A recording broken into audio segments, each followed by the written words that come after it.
ছোটবেলায় পোকে ধরা আম বা মনে করেন বরই, পেয়ারা এগুলা খাইতাম আমি। পোকে ধরা, কারণ আমার একটা দুষ্ট মামা আছে, ও আমাকে বলছিল পোকে ধরা ফল খাইলে সাঁতার শেখা যায় তাড়াতাড়ি। আমি ওই জন্য খাইতাম, বুঝছেন। আমার এখনো কেমন জানি বিশ্বাস হয় ওই পোকে ধরা ফল খাইছি বলেই আমি সাঁতার জানি, ভালো সাঁতার কাটতে পারি। আবার অনেক সময় পোকে ধরা ফল, মনে করেন একটা পেয়ারা একটা সাইডে পোকে ধরছে, ওইটা কামড় দিয়ে ফালাই দিয়া বাকিটা খাওয়া যায় আরামসে, কোনো প্রবলেম হয় না। বাংলাদেশে এরকম পোকে ধরছে, বুঝছেন, কিছু কিছু জায়গায় পোকে ধরছে। কথাটা কেন বললাম বাংলাদেশেও পোকে ধরছে বলতে কষ্ট হইতেছে, তারপরে বলবো বাংলাদেশও পোকে ধরছে ভাই, বহুবার এই পোকে ধরছে। আমরা কামড় দিয়া ফালাই দিয়া বাকিটা গ্রহণ করছি। যেমন ৭৫-এ একটা কামড় বসানো হয়েছিল, ওই কামড় দিয়ে ফেলে দিয়া বাকিটা গ্রহণ করছিলাম, কিন্তু না। এরপরে আবার যিনি আসলেন উনিও কিন্তু ওই বুলেটের মাধ্যমে গেলেন, ওইটাও একটা কামড় দিয়া ফেলে দেওয়ার মতো।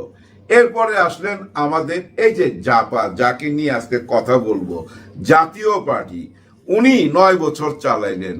তখনও আবার মনে হইলো আমাদের বাঙালির কাছে, বাংলাদেশিদের কাছে, বাঙালি না বাংলাদেশিদের কাছে, যে দেশে পোকে ধরছে, আচ্ছা কামড় দিয়া ফেলা দাও।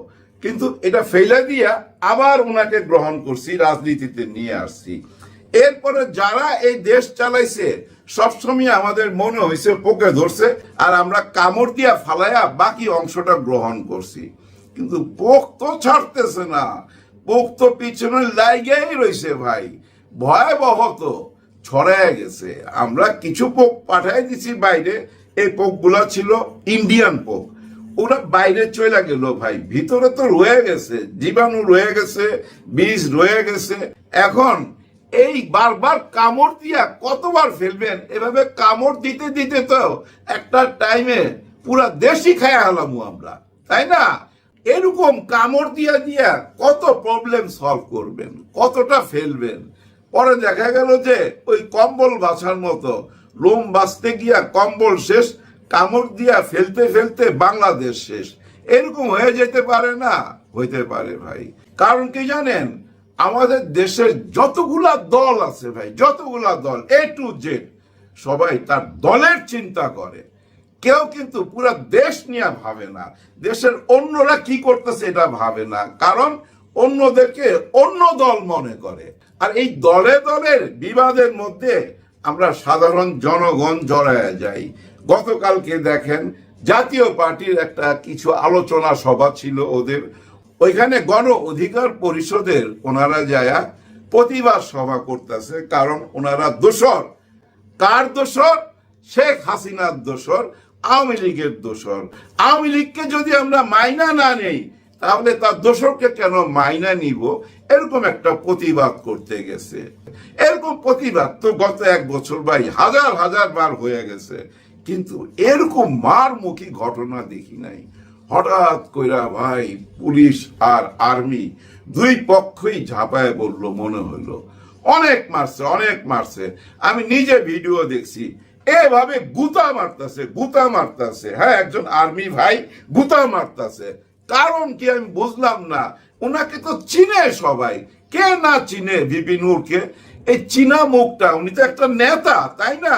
এমন একজন চেনা মুখ, ঢাকা বিশ্ববিদ্যালয়ের ছাত্র, ওইখানেও রাজনীতি কইরা আসছে, উইরা এসা জুইরা বসে নাই। হয়তো ওনার চাল চলন নিয়ে আমরা অনেক রকম সমালোচনা করতে পারি, এবং ওনার ওই বিকাশ টিকাশ নিয়ে অনেক রকম উপাধি দিতে পারি। ভাই বিকাশ নিয়ে সব দলই চলে, হয়তো ক্যাশ নেয়, নগদে নেয়, কেউ বিকাশে নেয়, নেয় ভাই, সবাই নেয়, কিন্তু আমরা ওনাকেই টার্গেট করছি। এই তৌহিদ আফ্রিদির ঘটনাটার পরপরই উনি আলোচনার শীর্ষে চলে আসে। আজকে তো উনি একেবারেই টপ নিউজ বাংলাদেশের, সারা বিশ্বে ছড়ায় গেছে। আহারে অনেক মারছে ভাই, নাকের হাড্ডি ভাঙ্গা দিছে, এমন ভাবে পিটাইছে। আর ওইখানে একটা ঘটনা ঘটছে, আবার আরেকটা পাঞ্জাবি পরার লোককে একটা মেরুন কালারের, মেরুন লাল আর মেরুন কিন্তু আলাদা আলাদা, বুঝছেন, কাছাকাছি কিন্তু আলাদা আলাদা। ওই মেরুন পরা একটা লোক মারতেছিল, সামনেই দেখা যাচ্ছে পুলিশ এবং দুইজন মহিলা, পুলিশ এদিকে তাকানো, এদিকেও পুলিশ, কিন্তু সে বারবার ওই লোকটাকে মারতেছিল। ওনাকে বলা হচ্ছে ভিপি নূর। না, আমি খুব গভীরভাবে দেখছি ওইটা ভিপি নূর না, তবে ওনার দলের লোকই, কিন্তু ওই মেরুন কালার লোকটাকে তাকে খুঁজে বেড়াইতেছে। উনি কে বোঝা যায় এখনো, যেহেতু অ্যারেস্ট হয় নাই, শোনা যাচ্ছে পুলিশের সদস্য। এত পুলিশ থাকতে উনি সিভিলে কেন গেলেন ওই মেরুন শার্ট পরা? কারণ কি? আবার কি সেই হেলমেট বাহিনীর মতো কি কোনো ঘটনা? বুঝলাম না। আগেও কিন্তু শেখ হাসিনার আমলে আমরা দেখতাম ছদ্মবেশে পুলিশ থাকতো, হ্যাঁ, ওই হেলমেট বাহিনীর সাথে। এরকম হয়ে গেল না ব্যাপারটা? দেখতে ভাল লাগে নাই, ব্যাপারটা মাইনা নিতে কষ্ট হইতেছে, কারণ এরকম সাপের মতো পিটানো এটা ঠিক হয় নাই, এটা কেউ মাইনা নিতে পারতেছে না। দেখেন, সব দলে প্রতিবাদ করতেছে। প্রতিবাদের কারণ একটাই, প্রতিবাদের কারণ কি জানেন? ওনারা বুঝা ফালাইছে, নূরকে দিয়া শুরু করছে, হ্যাঁ, ভিপি নূর দিয়া শুরু করছে, এরপরে আমাদের উপরে আসবে। আমি তো ভয় পাইতেছি, বুঝছেন, ব্যারিস্টার ফুয়াদ সাহেবকে নিয়ে। এটা মন থেকে কথাটা বলতেছি। ওনাকে আমি ফলো করি, ওনার কথা ভালো লাগে, ওনার মধ্যে দেশপ্রেম আছে ভাই, দেশপ্রেম আছে। অনেক যন্ত্রণা বুকে নিয়ে চলাফেরা করতেছে, মাঝে মাঝে দেখি রিক্সায় যাইতেছে, হ্যাঁ, আমার চোখে একদিন পড়ছে। সাহসী মানুষ ভাই, দেশকে ভালোবাসে, অনেক কথাই বলে।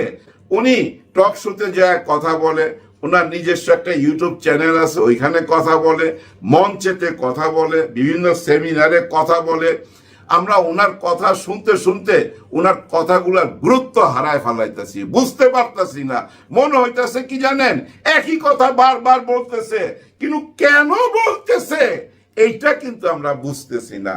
ওনার মধ্যে যন্ত্রণা ছটফট করতেছে, একটা জ্বালা কাজ করতেছে, কষ্ট কাজ করতেছে ভাই।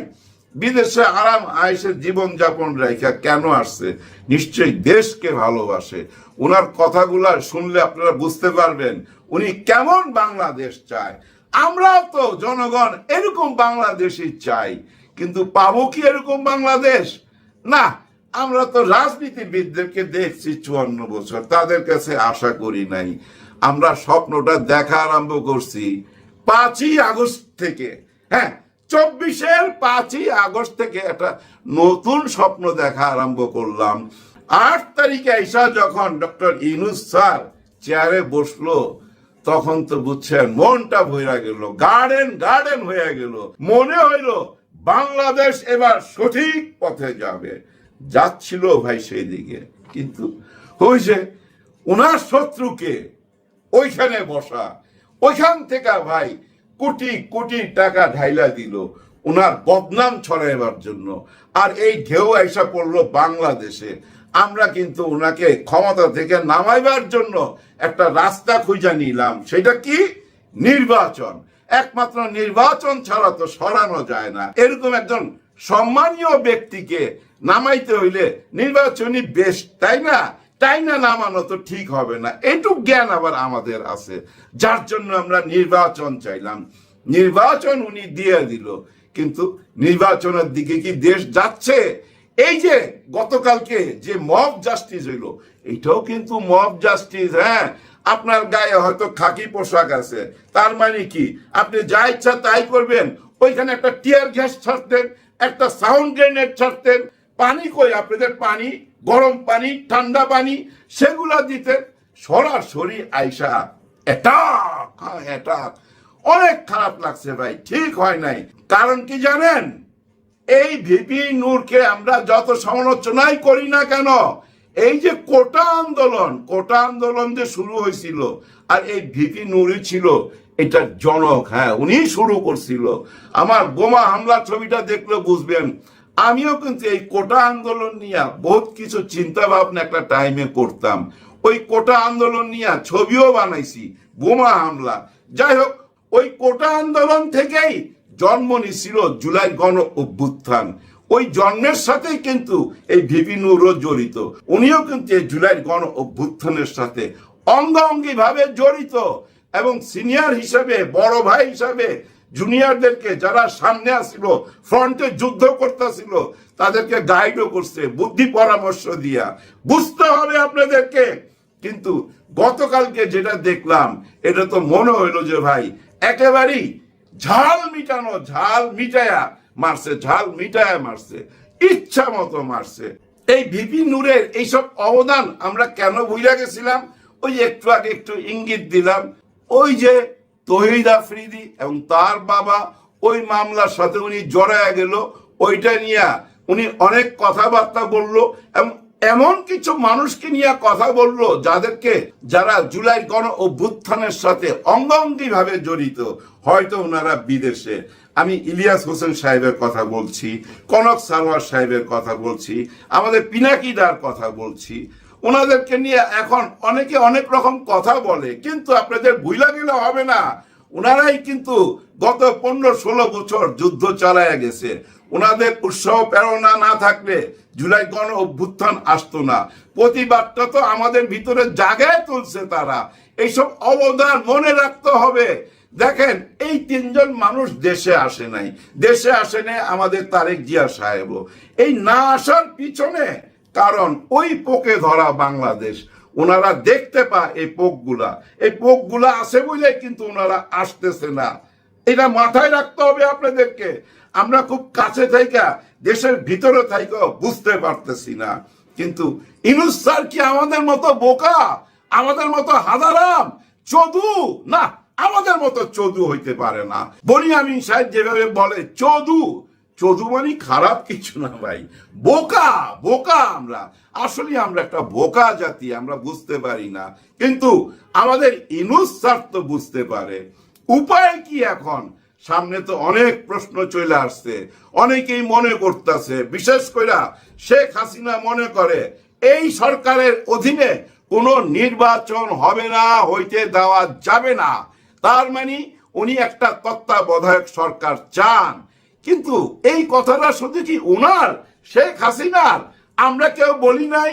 আমাদের দেশের ভিতর থেকেও তো আমরা বলছি যে ওনার অধীনে নির্বাচন হবে না, একটা তত্ত্বাবধায়ক সরকার চায়।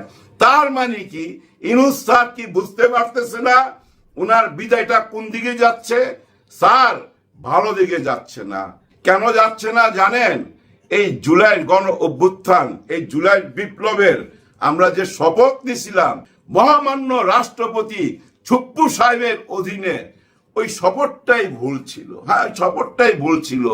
সংবিধানে এরকম কিছু কি লেখা আছে যে প্রধানমন্ত্রী তার সাঙ্গ সমস্ত মন্ত্রী মিনিস্টার নিয়ে পালায়া যাওয়ার পর এই সংবিধান অনুযায়ী প্রেসিডেন্টকে, রাষ্ট্রপতিকে সসম্মানে রেখে দিতে হবে? এরকম কোনো কিছু কি লেখা ছিল? লেখা ছিল না। কিন্তু আমরা সংবিধানের দোহাই দিয়া ওই কাজটা করছি।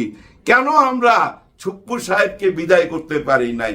শেখ হাসিনার হলো মেইন, যার পায়ে ধরে সালাম করে এই ছুপ্পু সাহেব নিজে বলছে ওনার পায়ে ধরে আমি সালাম করতে চাই, উনি আমার সালাম নেয় না। এবং পায়ে ধরে সালাম করার ভিডিও আছে তো, এবং ওনার নিজের মুখের বয়ান আছে তো। তার মানে কি ওনার পজিশনটা আপনারা চিন্তা করেন। এরকম একজন পজিশনের মানুষকে এই দেশের সেরা স্থানে, সর্বশ্রেষ্ঠ জায়গায় বসায় রাখছি আমরা, এবং তার অধীনে গত 1 বছর আমরা যা কিছু চালায় যাইতাছি উনি ওইগুলা দেখতেছে না। মহামান্য রাষ্ট্রপতি এগুলা সব দেখতেছে, আর দেখতেছে দিল্লি থেকে, দিল্লি আর ঢাকায়। দেখেন, উনি চলে গেছে দিল্লি, আর ওনার প্রেসিডেন্ট রাষ্ট্রপতিকে রাইখা গেছে আমাদেরকে পরিচালনা করার জন্য। এটাই তো নাকি সংবিধান অনুযায়ী কথা যদি বলেন, সংবিধানের দোহাই দিয়া যা কিছু বলেন, এটাই তো। এই ছুপ্পু সাহেবের বিদায়টা কেন হয় না এটা তো আমরা জানি। তারা এটা চায় নাই, তাদের কথা মাইনা নিয়ে কিন্তু উনি এখন বৈশা আছে। কিন্তু এইভাবে হযবরল একটা পরিষদ, পুরাটাই একটা হযবরল হয়ে গেছে। গতকালকে এই যে আসিফ নজরুল সাহেব গেছে ভিপি নূরকে দেখতে, ওইখানেও ওনাকে দৌড়াইতেছে, পিছনে দরজা দিয়া চলে আসছে। ওনাকে মানুষ সহ্যই করতে পারতেছে না। কারণ কি জানেন? উনি আইন নিয়ে বহুত কথা বলতো, বহু রকম প্রতিবাদ করত, এবং ওনার অতীতের যেসব ভিডিও এখন সামনে চলে আসছে, উনিও কিন্তু ওই আওয়ামী লীগের শেখ মুজিবুরের অন্ধ ভক্ত। এখন ওই শেখ মুজিবুর সাহেবের বাড়ি 32 নম্বর ভাঙা দিলেন, ওনার মূর্তি ভাঙা দিলেন, উনি ওইখানে বৈশা বৈশা এটা সহ্য করতেছে নাকি অন্য কিছু করতেছে? অনেক রকম সন্দেহ চলে আসছে না তার প্রতি? ওনার পুরানা স্ট্যাটাস দেখলে ওনাকে তো যে কোনো লোকই সন্দেহ করবে। এই সন্দেহের মধ্যে উনি বৈশা রয়েছে চুপচাপ। যাই হোক, আর কতদিন বসে থাকতে পারবে আমি জানি না, যেহেতু নির্বাচন চলে আসছে। কিন্তু নির্বাচন পর্যন্ত কি ইউনূস স্যার থাকবে? মনে হয় না থাকবে। আমরা এর মধ্যে কয়েকটা ঘটনা দেখছি না, অনেক কানা ঘোষা শুনছি, কিছু কিছু পত্রিকায় আসছে। আমাদের দেশের প্রধান বিচারপতির সাথে ডক্টর ইউনূস স্যার দেখা করছেন। আমাদের দেশের বর্তমান বৈধ এবং সাংবিধানিক যদি পদ থাকে ভাই, সেটা কি জানেন? বাংলাদেশের প্রধান বিচারপতি। বাংলাদেশের প্রধান বিচারপতির পদ একটাই পদ, একদম সাংবিধানিক পদ। আপনারা নিশ্চয়ই জানেন সবচেয়ে বড় পাওয়ার কিন্তু ওনার হাতে। হ্যাঁ, ওনার হাতে। ওনার হাতে এমন ক্ষমতা, জানেন, উনি ইচ্ছা করলে দেশ পরিচালনা করতে পারে। এর মধ্যে যেটুক কানা ঘোষা শুনলাম, ডক্টর ইউনূস স্যার হয়তো বা চলেও যেতে পারে, কিন্তু চলে গেলে কার হাতে ক্ষমতা দেওয়া যাবে? আমরা অনেকেই মনে করতেছি আর্মি ক্ষমতা নিবে, আবার কেউ চলে আসবে, অমুক তমুক অনেক কথা। না, এই সৈয়দ রিফাত আহমেদ স্যারের হাতে ক্ষমতা দিয়ে যেতে পারে। এটা সংবিধানেই লেখা আছে। বাংলাদেশের প্রধান বিচারপতি ইচ্ছা করলে দেশ পরিচালনা করতে পারে। নির্বাচনকালীন টাইমটা, ওই যে তত্ত্বাবধায়ক সরকার আমরা বলি না, ওই তত্ত্বাবধায়ক সরকারের প্রধান সৈয়দ রিফাত আহমেদ স্যার, উনি যদি হয়ে যায়, প্রধান বিচারপতির হাতে যদি ক্ষমতা চলে যায়, তাহলে ইউনূস স্যার চলে যাবে, বিদায় নিতে পারবে, অথবা নির্বাচন পর্যন্ত থাকতে পারবে। এমনও তো হইতে পারে যে ছপ্পু সাহেবের জায়গায় ডক্টর ইউনূস স্যার বসলো নির্বাচন পর্যন্ত, আর সৈয়দ রিফাত আহমেদ স্যার দেশটা পরিচালনা করলো ক্ষমতা বলে, সংবিধানের জোরে। সংবিধানে তাই বলা আছে, তাই না? এরকম হইলেও হয়ে যেতে পারে ভাই। এরকম হইলে আমি ব্যক্তিগতভাবে অখুশি হব না। কারণ কি জানেন? ডক্টর ইউনূস স্যার কঠিন হইতে পারবে না, উনি শক্ত ভূমিকায় যাইতে পারবে না। ওই যে বলতে পারবে না, মারো, ধরো, পিটাও, কাউকে রাস্তায় আসতে দিবে না, যমুনার সামনে আসতে দিবে না, এই কথাটা উনার মুখ দিয়ে আসবে না। উনি তো শান্তির জন্য পুরস্কার পাইছেন। অশান্তি হবে এমন কোনো কথা উনি কি বলবে? না, বলবে না। উনার সারা জীবনের কেরিয়ার উনি ধ্বংস করে ফেলবে এই কথা বইলা, অত্যাচার কইরা? না। দেখেন না, এই যে ইউটিউবে বলেন, নিউজে বলেন, টক শোতে বলেন, যে যা ইচ্ছা তাই তো বলতেছে। কত রকম কথাই তো আমরা বলতেছি। প্যাম্পাস পয়রা এরা দেশ চালাইতেছে, এরকম কথা বলছি না? এরা দেশের অন্ন ধ্বংস করতেছে, এরকম কথা বলছি না? বহু অপমান সহ্য করছেন স্যার, আমার মনে হয় আর দরকার নাই। বর্তমান অবস্থায় সাংবিধানিক একটাই পদ যেটা নিয়ে কেউ তর্ক করতে পারবে না, আপত্তি করতে পারবে না, সেটা হলো প্রধান বিচারপতির পদ। উনার হাতে যদি ক্ষমতাটা চলে যায়, উনি আইন যা বলে তাই শুনবে, কিন্তু এটা মাথায় রেখে। তার মানে কি আইনের হাতে দেশ চলে গেল? দেখি না, আইনের হাতে যখন দেশ যাবে তখন বেআইনি কাজ কিভাবে করেন। আইনের হাতে দেশ চলে গেলে ভাই সুপার হবে। দেখেন না, আইনের চোখের মধ্যে কালো পট্টি বাঁধা, কোনো বাস বিচার করবে না, যেই অন্যায় করবে সেখানেই ঝাঁপায়া করবে। এই যে আমাদের যে আজকে পুলিশ প্রশাসন যা কিছু আছে, এরা আর কোনো দলীয়করণ হওয়ার চান্স থাকবে না, কারণ আইন দ্বারা পরিচালিত হবে। আইন যেটা বলবে সেটাই করতে হবে। এইদিকে চলে যান। এই ছাড়া আরো যদি কোনো বুদ্ধি থাকে, পরামর্শ থাকে, আপনারা জানাবেন। আমি ছোটখাটো মানুষ, চিন্তা ভাবনা থেকে যেটা আসলো ওইটাই আপনাদের সঙ্গে শেয়ার করলাম। বিদায় নেবার আগে সবাই কাছে নূর সাহেবের জন্য দোয়া চাই, সবাই দোয়া করবেন। ভাই, আল্লাহ বাঁচায় দিছে। দেখেন, অনেক সময় ছোট্ট আঘাতে মাথায় এসব জায়গায় মানুষ মারা যায়। উনি ওই পথেই চলে গেছিলেন, ওনার জীবনের উপর দিয়া বহুত মার গেছে ভাই, বহু অত্যাচার সহ্য করছে। তারপরে উনি টিকে আছে।